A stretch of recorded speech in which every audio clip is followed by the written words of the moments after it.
If you're a family law attorney and you have a case where there's real property and there's a realtor involved and the house isn't selling and your client's wondering why isn't it selling, I'm going to tell you there's probably one of three reasons why that's happening.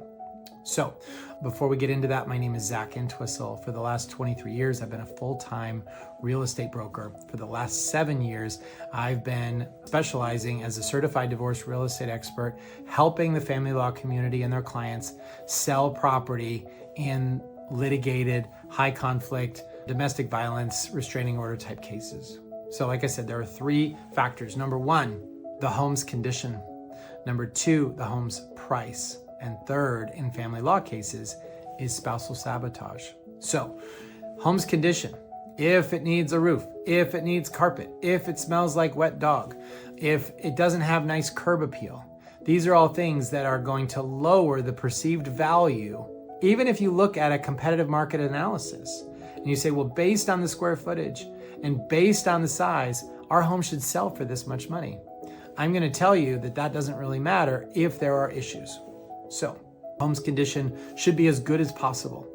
Number two is the price. If the home is overpriced, I don't care how good the marketing is, it's not going to sell. And so that's, you have to look at not only how does the home compare size-wise to other homes in its location, you also need to look at how does it compare condition-wise. And then you have to be willing to adjust and know how often to adjust, by how much to adjust, and it needs to be data-driven. It can't just be, well, I think we should drop it by 5,000. No, there has to be a process and a formula. The third reason why houses don't sell in family law cases is spousal sabotage. I see this all the time. One person does not want the sale to happen. Oftentimes it's the person living in the home. We call that the in-spouse. And they could sabotage the sale in all kinds of things. They could not leave the house when it's time for a showing. They could deny showings. They could leave the home in bad condition in terms of mail, clothing, dirtiness. They can make rude comments. They can stay in the property and make derogatory comments. There's a number of things that can affect the sale of the home in a negative way.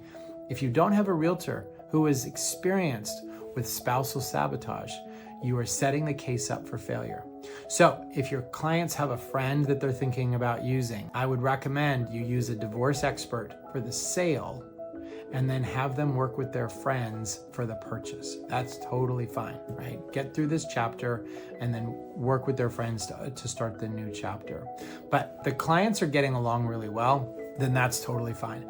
Have them work with what they want. But if you even get an inkling that they might not be playing nice in the sandbox, then there are things that the realtor can do to set the expectations correctly to prevent future needing to get involved in the case again, which costs you time and obviously costs the case money, and it just drags it all out. So if you have questions, feel free to reach out. Down below there is a link to schedule an appointment. Happy to have a conversation with you. Happy to have a conversation with your client to talk about options. There's a lot to this.